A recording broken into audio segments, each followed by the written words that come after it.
Good evening, and thanks so much for joining us. It was a shocking end to a tragic cyberbullying case. A young BC teenager took her own life after she claimed she was bullied by several people. She posted a video on YouTube that has now gone viral. Amanda Todd's story has garnered international attention, and it has many speaking out on bullying, including right here in Lloydminster. Nara Manisa has the story. Amanda Todd felt like she had no one to speak to, so this is how she dealt with her bullying. The 15-year-old's body was found in her Coquitlam, BC home Wednesday night. While not confirmed, the coroner's office says they believe it was a suicide. I've already had students down at my office this morning worried about this, bringing it to my attention. Here at Lloydminster Comprehensive High School, the teen's suicide was the topic of discussion. School counselor Darlene Wolf says she sees about 5 to 15 students a day. A lot of times it's to discuss cyberbullying. Most of the bullying that would come to me would be through texting, through on Facebook, some of those kind of social media outlets. That would be the top place that I hear about bullying. Students here say cyberbullying is a problem. One says she believes some people don't fully understand they are in fact bullying someone. You think that it's just a fun joke when really the person is actually getting hurt underneath, and it's kind of something that a lot of people don't understand is bullying, and that's, I think, the biggest problem here. Grade 12 student Desiree Bissonette says she has seen bullying firsthand. She says her brother gets teased constantly.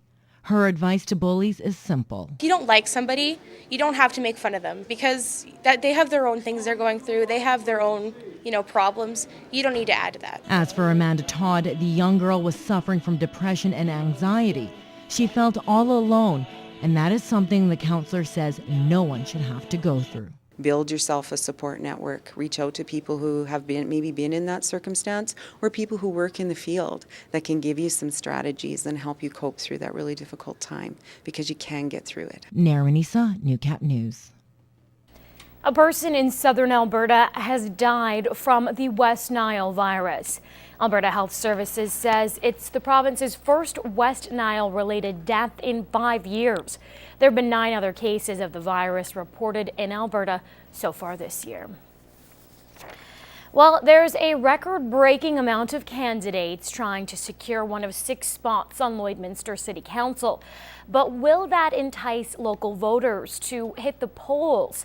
The 2009 election saw very low voter turnout, and as Mike Baden explains, despite the fierce competition, expectations aren't too high heading into this year's municipal election.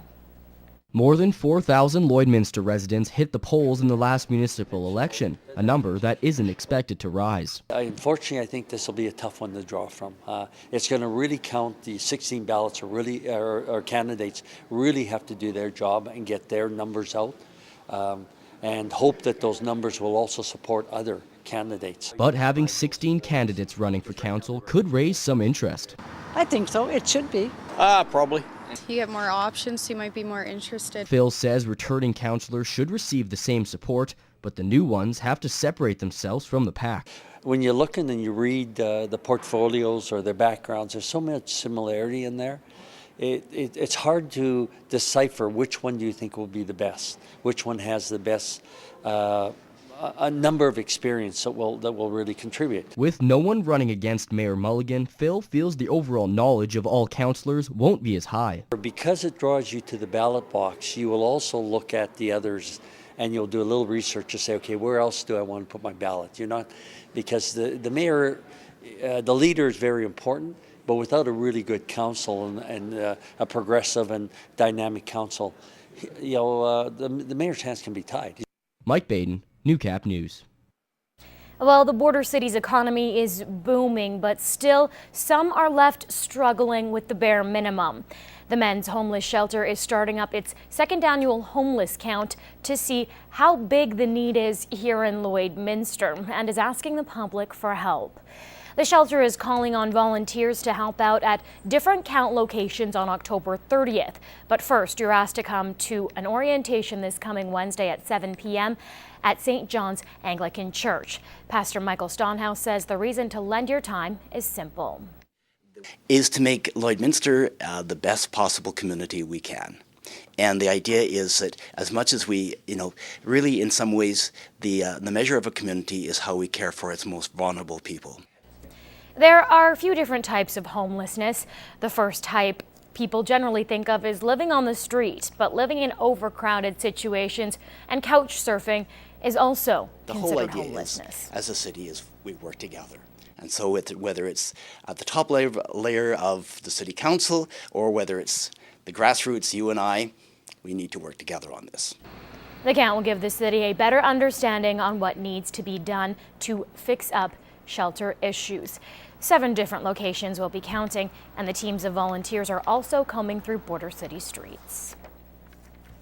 Well, copper is the color of choice at Queen Elizabeth Elementary School, at least for the next week. The school is hosting its 2nd annual Penny Drive, and this year there's a creative twist. The battle of bitter CFL rivals, the Eskimos and Rough Riders.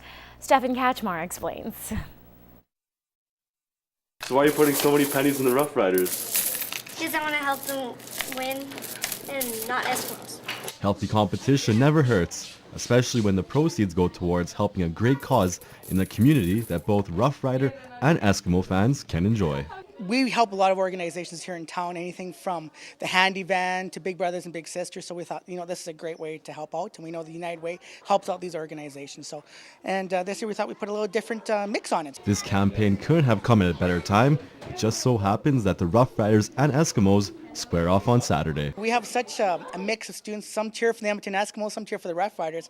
More Rough Rider fans, unfortunately. But so we thought, let's see more fans can bring more pennies in for United Ways. Though the outcome on the field has yet to be determined, it's safe to say the result of the Penny Drive, even early on, has been a great success. I would love to see both containers filled and bring out a 3rd container. That'd be wonderful. And I think we're going to have to, because we just started our campaign and the buckets are almost full already. So we'll have to think we'll start a 3rd one. The Penny Drive wraps up on October 17th. The proceeds will be distributed to local nonprofit organizations through the United Way. Stefan Kaczmar, Newcap News.